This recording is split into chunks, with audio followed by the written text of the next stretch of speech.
Fala pessoal, tudo bem com vocês? Mais uma vez o professor Bruno Freitas está aqui com vocês para a gente dar sequência no estudo dos crimes contra o patrimônio. Hoje nós vamos iniciar o estudo com o crime de apropriação indébita. Olha lá, artigo 168.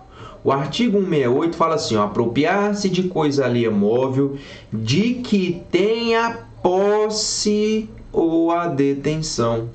Pena, reclusão de 1 a 4 anos e multa. Aqui, muita atenção. O que nós temos que passar aqui para vocês? É o seguinte. Qual que é a diferença da apropriação indébita para o crime de furto?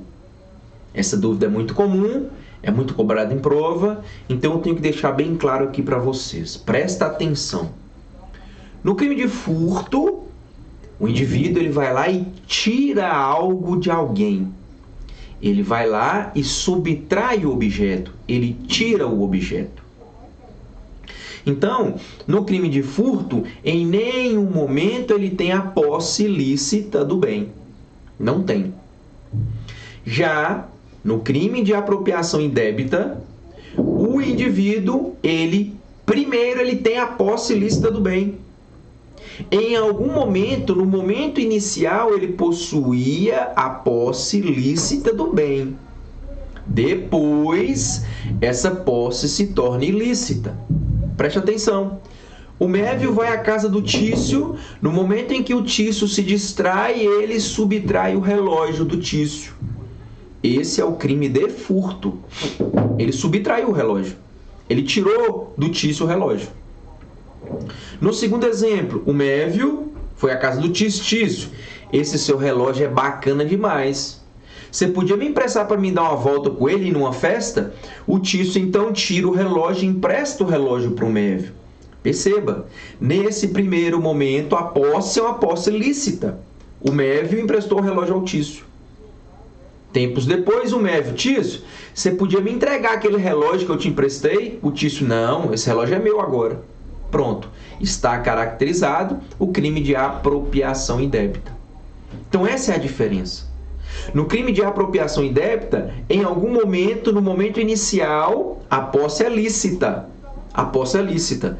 Depois é que a posse se torna ilícita. Já no crime de furto, a posse não é lícita. A posse não é lícita. Tranquilo? Então essa é a grande diferença entre o crime de furto e a apropriação indébita. Cuidado, cai em prova. Cai muito em prova. Tranquilo? Maravilha. Podemos seguir. Seguindo, então, a gente chega ao crime de estelionato. O que é o crime de estelionato? É o emprego de meio fraudulento, induzindo ou mantendo alguém em erro, e assim, conseguindo para si ou para outrem vantagem ilícita com dano patrimonial alheio. Galera, qual que é o exemplo clássico do crime de estelionato? O bilhete premiado. O bilhete premiado.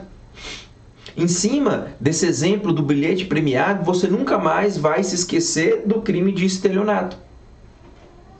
Tem um indivíduo que ele finge ter um bilhete premiado. Ele finge ter ganhado um bilhete premiado. Então ele sai na rua, encontra uma pessoa e fala assim, eu tenho esse bilhete premiado, eu fui premiado em 100 mil reais, mas não vou ter tempo de ir ao banco. Não vou ter tempo de ir ao banco. Eu te vendo esse bilhete por 10 mil reais, por 20 mil reais. Perceba. O indivíduo está se utilizando de um meio fraudulento para induzir a vítima em erro. Para quê? Para ele receber uma vantagem indevida, tendo como prejuízo a vítima. A vítima vai ter um prejuízo com isso. Isso é o crime de estelionato, turma. Esse é o clássico crime de estelionato. É aquele sujeito que tem a lábia boa. É aquele sujeito que tem uma conversa boa. Através dessa conversa, ele envolve a vítima não consegue enxergar a realidade, a vítima não consegue enxergar que está sendo induzida a erro, Aí vem o prejuízo da vítima e a vantagem indevida para o indivíduo. Isso é o crime de estelionato. É o clássico crime de estelionato. Tudo bem? O estelionato está aí no artigo 171 do Código Penal. E o artigo 171 diz: obter, para si ou para outrem, vantagem ilícita, em prejuízo alheio, induzido ou mantendo alguém em erro, mediante artifício ardil ou qualquer outro meio fraudulento. Nós temos a pena de 1 a 5 anos e multa de R$500.000 a 10 contos de réis. Galera, lógico e evidente, né, que nós vamos desconsiderar essa multa. Por quê? Porque a multa hoje ela é aplicada em reais. A multa hoje ela é aplicada em reais. Beleza? Vamos lá. Bem jurídico tutelado pelo crime de estelionato é o patrimônio. O estelionato protege o bem jurídico protegido é o patrimônio. Sujeito ativo. Estamos diante de um crime comum que pode ser praticado por qualquer pessoa. O estelionato é um crime comum que pode ser praticado por qualquer pessoa. A vítima é aquela pessoa que vai sofrer o dano patrimonial, tá? Então, o bem jurídico tutelado é o patrimônio. O sujeito ativo é qualquer pessoa, então nós estamos diante de um crime comum, é um crime que pode ser praticado por qualquer pessoa, não é exigido uma qualidade especial, por isso que é um crime comum. E a vítima é a pessoa que sofreu o dano patrimonial. Vou mostrar agora para vocês quais são os elementos do crime de estelionato. Se você conseguir enxergar esses elementos, se você conseguir entender esses elementos, você não erra nenhuma questão relacionada ao crime de estelionato. Por quê? Porque todo crime de estelionato, esses elementos vão estar presentes. Vamos lá. Olha aí. Primeiro elemento é a fraude. Primeiro elemento é a fraude, que geralmente é aquela conversa enganosa. Por quê? Porque todo estelionatário, turma, é aquela pessoa que conversa bem, é uma pessoa super comunicativa, tá? Então, o crime de estelionato, ele começa com uma fraude. É um meio que o indivíduo vai se utilizar para enganar a vítima. É a fraude. Geralmente, é aquela conversa enganosa, é aquela conversa que vai envolvendo a vítima. Então, o primeiro elemento é a fraude. Segundo elemento é o erro da vítima. É o erro. O agente faz com que a vítima não perceba a realidade do fato. Então, através da fraude, através daquela conversa enganosa, o indivíduo é muito articulado, então ele vai conversando e vai induzir a vítima a erro. Através daquela conversa, a vítima ela não consegue perceber a realidade. Ela é envolvida em um contexto em que fatalmente ela será induzida a erro. Então, primeiro eu tenho a fraude. Depois eu tenho o quê? O erro da vítima. Fraude, o erro da vítima. Depois, eu vou ter a vantagem ilícita. Depois, eu vou ter a vantagem ilícita. E, por fim, eu tenho o prejuízo da vítima. Você quer um exemplo mais clássico do que o do bilhete premiado? É quando o indivíduo liga para a sua casa, liga para a casa da pessoa. Você acabou de fazer uma compra de R$5.000 no seu cartão de crédito? A pessoa se assusta. Não, claro que não. Então a pessoa vai começando ali a aplicar a fraude através daquela conversa. Conversa vai, conversa vem, a pessoa já passou o número do cartão de crédito, já passou a senha. Então o golpe fatal, nós somos aqui da agência bancária, estou mandando um mototáxi na sua casa agora buscar o seu cartão de crédito porque ele foi clonado. Imediatamente nós vamos enviar outro cartão para o senhor. O mototáxi chega, ele passa o cartão, mas perceba, no momento que ele passou o cartão, ele já passou todos os dados necessários para o indivíduo. Então perceba que aqui eu tenho o crime de estelionato, eu tive a fraude, que foi aquela conversa, eu tive o erro, ou seja, a vítima ela foi contextualizada, levada ao erro, levada a entregar o cartão. Com isso a gente tem a vantagem ilícita, ela está de posse do cartão, vai começar a fazer compras. E por fim eu tenho o prejuízo da vítima. Esses, então, são os elementos do crime de estelionato. Se você perceber que esses elementos foram preenchidos, fatalmente você estará diante do crime de estelionato. Então, quais são esses elementos? Fraude, erro da vítima, vantagem ilícita e o prejuízo alheio. Tá? Então, basicamente, esses são os elementos que compõem o crime de estelionato. Vai ter aquela conversa em que a vítima vai ser induzida a erro. Por conta desse erro, o agente vai receber a vantagem ilícita e a vítima vai sofrer um prejuízo.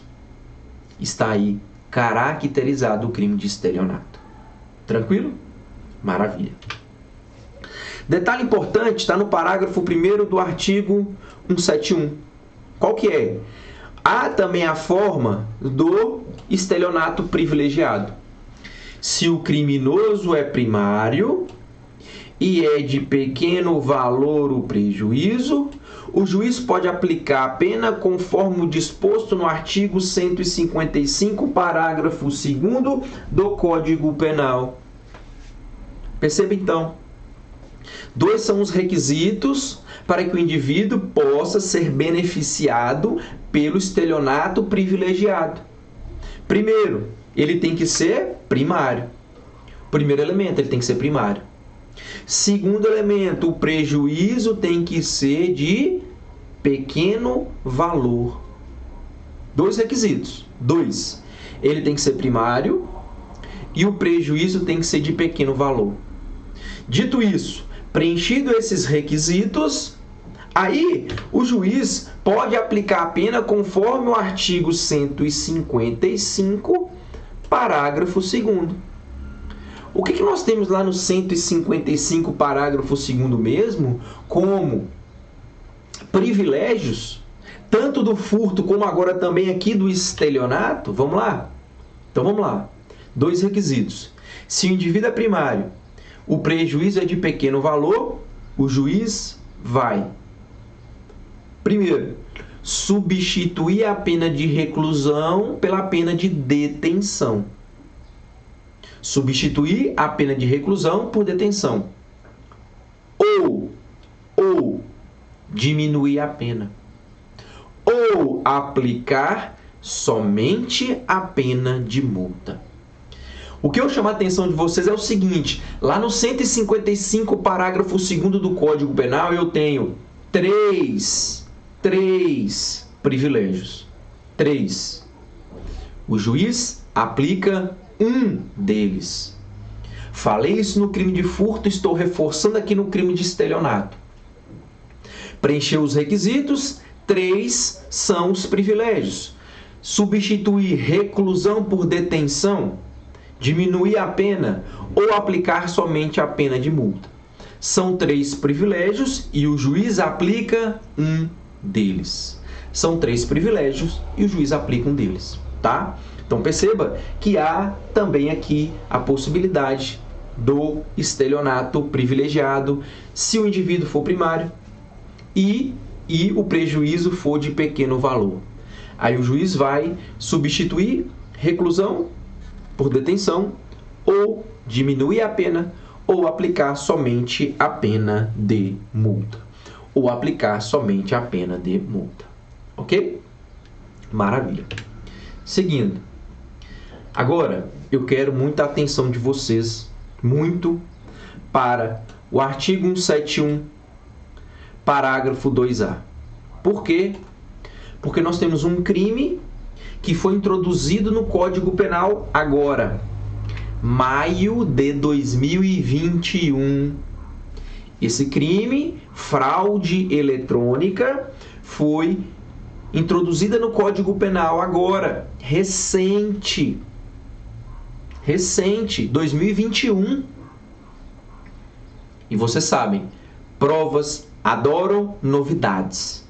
Provas adoram novidades. Então fica ligado nesse crime e bota um asterisco aí. Vamos lá. A pena é de reclusão de 4 a 8 anos e multa se a fraude é cometida com a utilização de informações fornecidas pela vítima, olha lá, informações pela vítima, ou por terceiro, induzido a erro, por meio de redes sociais, contatos telefônicos ou envio de correio eletrônico fraudulento, ou por qualquer outro meio fraudulento análogo. Eu acabei de dar o exemplo para vocês de um estelionato. Esse estelionato aconteceu por um contato telefônico. Tornou-se muito comum o crime de estelionato também ser cometido através do WhatsApp. Do WhatsApp. Muito comum também.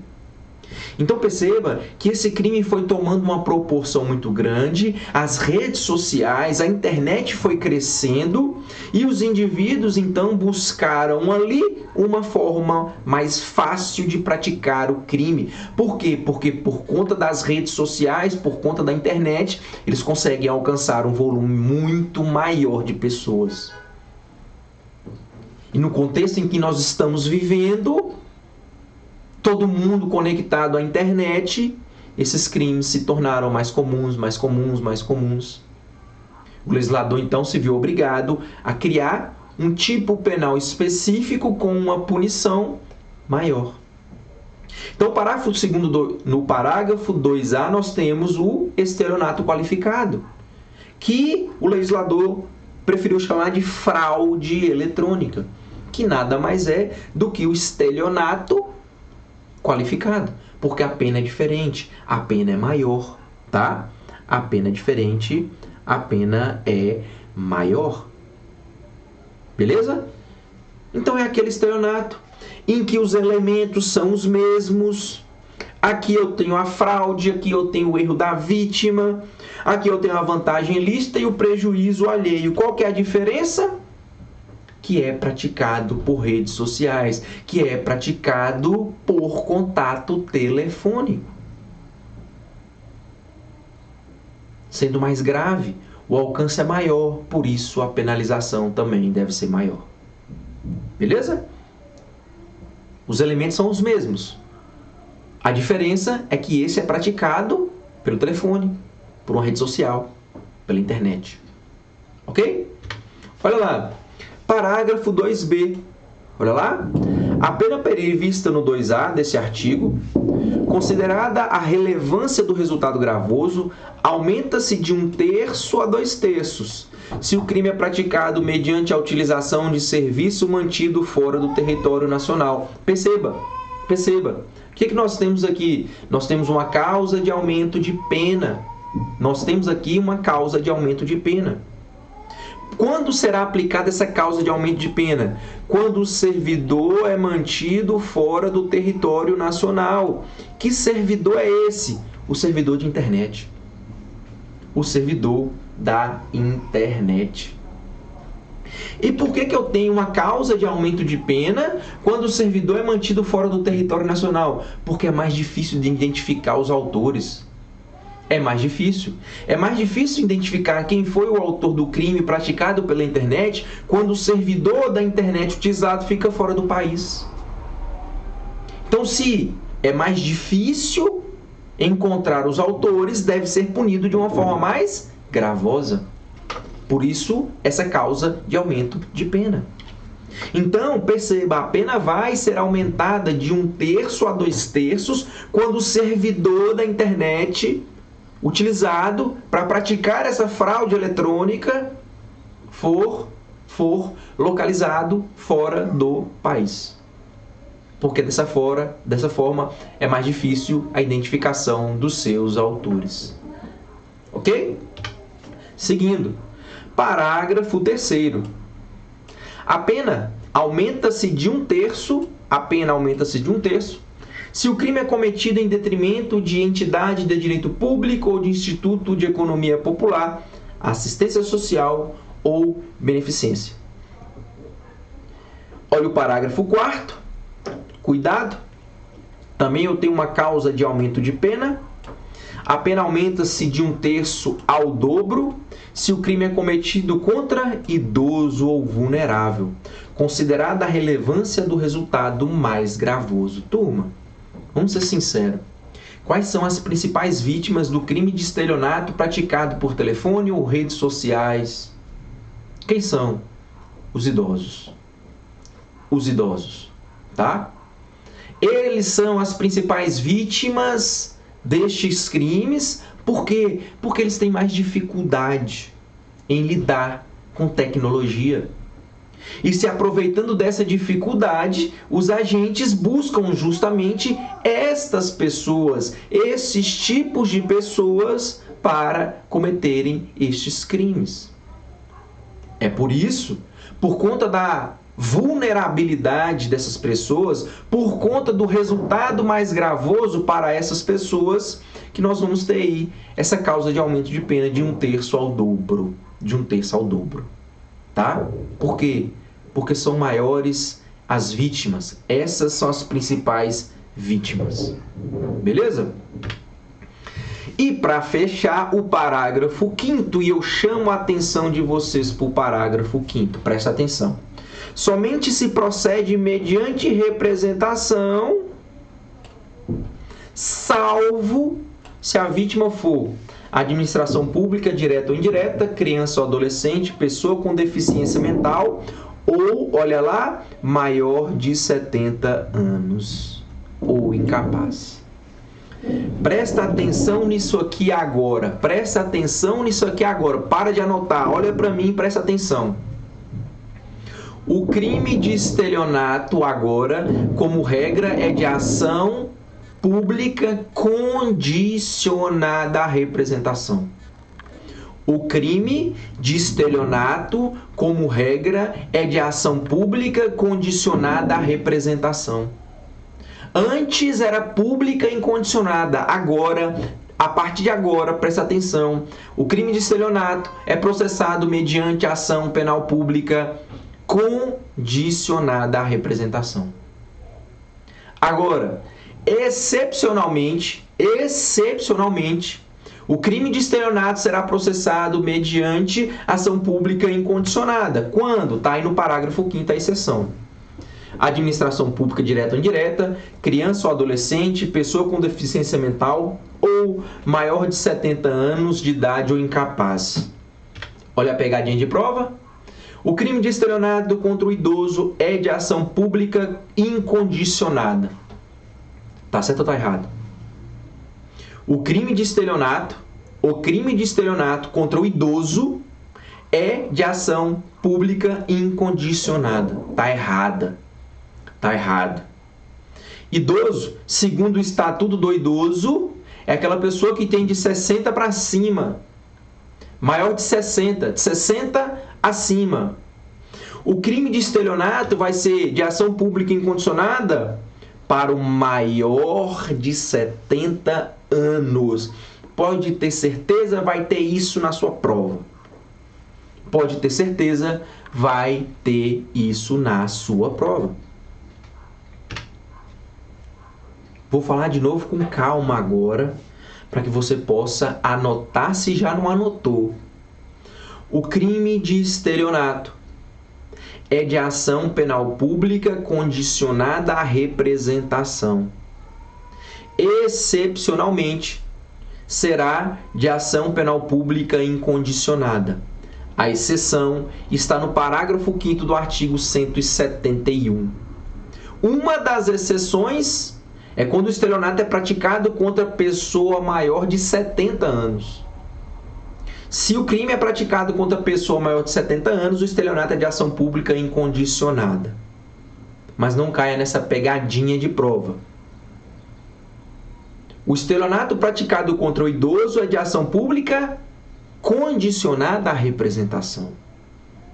Porque o idoso é aquela pessoa que tem de 60 anos para mais. Beleza, turma? Cuidado com esses crimes, principalmente com a diferença entre apropriação indébita e furto, mas principalmente ainda com o crime de estelionato e as suas recentes modificações. Provas adoram essas modificações. Continuo por aqui, à sua disposição. Se tiver dúvida, se tiver qualquer questionamento, é só mandar que eu irei responder você. Um abraço. Valeu, tchau!